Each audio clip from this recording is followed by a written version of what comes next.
Um, Ronnie told me the reason why he beat Flex that year and continued to beat him over the years is because he wanted it more. And he was training, he was willing to train harder. What do you think about Ronnie's style of training? I'm sure you've seen it in person, I'm sure, you've seen it in videos. He was going hardcore. I think it's cool. I like that. I like that approach to training. I think to get to that level, you have to train like that. You know, Ronnie had enormous amounts of size and the quality of the muscle. You know, that can't be done through just sitting there pumping 25, 30, or 40-pound dumbbells for 20 reps for 5, 6, 7 sets. You know, I mean, he put the workload on his muscles to make them get to a level to where there were deep cuts, deep striations, and hard work. You know, and that's what his body prevailed. You saw that. And you can't duplicate that, you know? If you can't go in the gym to train like Ronnie Coleman, you don't have a chance of looking like him. You know? You can sit there and pump all you want. If you're sitting there pumping, you know, 200 or 300 pounds on a squat rack, 400 pounds on a squat rack, they ain't gonna do it. I don't care if you do 1,000 reps, it ain't gonna do it.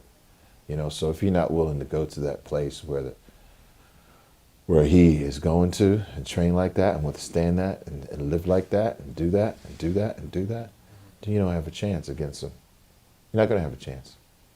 You know, his mindset is just at another level, you know, and it showed through his career. And he just took it, man. Things he do, videos with that amount of weight, it's not normal strength. It's a gift from God, number one, that he has. He's gifted with genetics to be able to do that. And like I said, we saw a moment of greatness, man. It's a great era we lived in. Just to be a part of that. I'm thankful to God and blessed the fact that I even know him and was there to see him grow into the sport from a kid, a 20-some-year-old man, right, who had a dream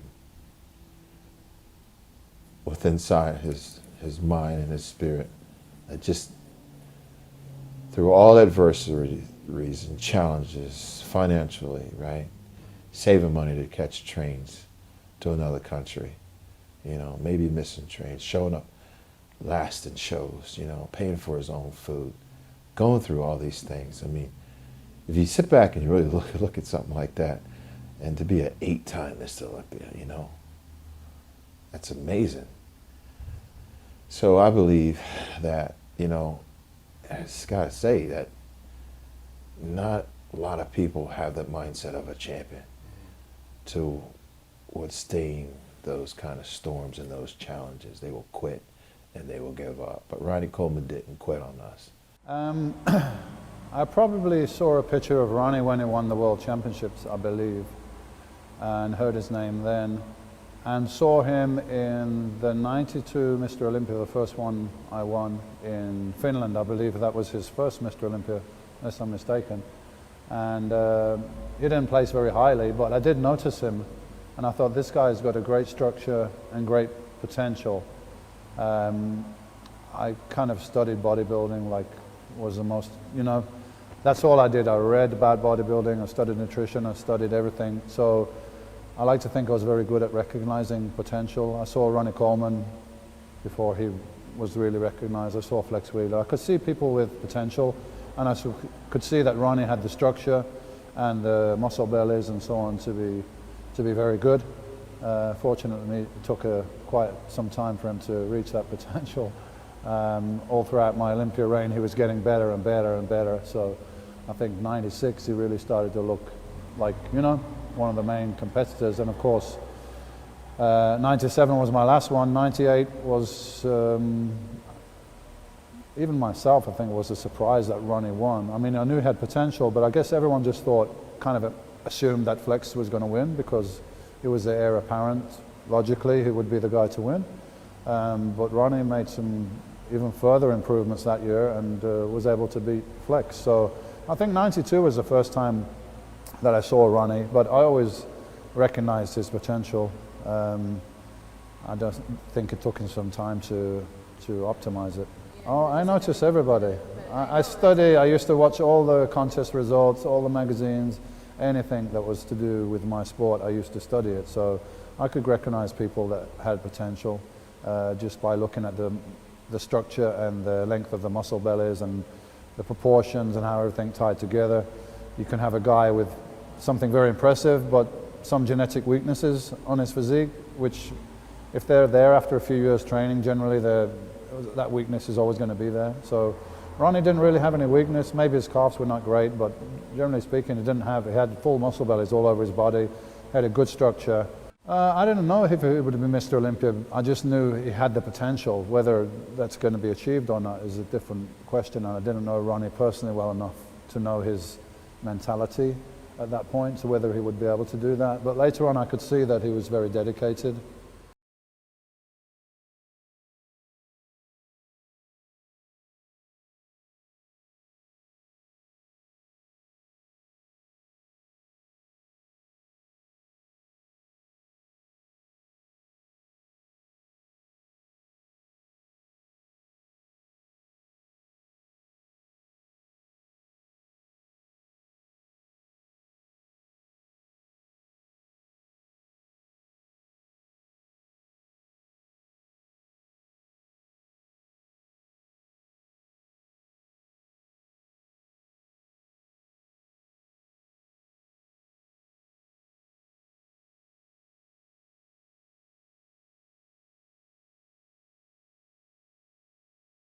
I could have got 5 reps. I think I could have got 5 easy reps. Use the example, Ronnie Coleman. I think he has like maybe 2 million followers. Come on, he's the king. Ronnie will always be the king. I hope I'm alive and hope it's safe to look at the person who beats his best physique ever. I mean, I just don't foresee that. But bro, what was that? What was that? Talking about Ronnie, what was that like? You were supposed to win that. I remember because I was, like I said, I was a big fan. Yeah, I remember thinking, too. Oh shit! And I'm like, oh shit, Dorian's, he's retiring. Flex Wheeler's gonna be Mr. Olympia. Out of nowhere, because Ronnie, I think before that was like 10th or something. Yeah, like that. like he was seventh, like 7th place. Yeah. Then comes Ronnie, and he looked like a completely different person. Yeah. And he wins. What was that like to see that change, and then not win that? I mean, it's the first talking about it on your show, but I got to be honest. We knew it was going to happen. I mean, the year before that, me and Ronnie have always been super close. You just some guys you just meet immediately. You guys just hit it off. Yeah. Some guys you just know I ain't going to never like you, and I don't care, and I want you to know. This is I don't know why. It is what it is. Yeah. So me and Ronnie had always been very great friends. Traveling all over the world and this, that, and the other, competing. And, it's been talked about and he's acknowledged to it. He finally came to me, he was like, man, because Ronnie was always natural. That's one thing a lot of people didn't know. Ronnie turned pro and competed as a pro naturally for a long time. You know what? I used to read that, and that was so hard to believe. That's fucking true. It's true. I have heard that too. It's true. You know what happens when you take a guy like that and then fucking put him on some gear? Hence back to what I said before, putting in the hard work before you go there. Wow. So same thing with Kai Green. I know Kai Green very well. He was natural for a long time competing until, whatever. So Ronnie came to me and I'm like, okay, because I learned from people. So I never been effed up like, damn, I ain't going to tell him he might beat me one day. Oh. And next year he started doing well. I remember he actually beat me in the first competition ever. And we're over in Canada and he beat me. And I'm like, fuck. but he still, and it was funny because he was talking about like, damn, Flex, because we're good friends, right? So he's like, damn, Flex, I beat you.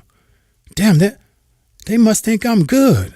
I beat you. So it's not like, man, I beat you. Yeah. It's my boy talking to me, right? Yeah.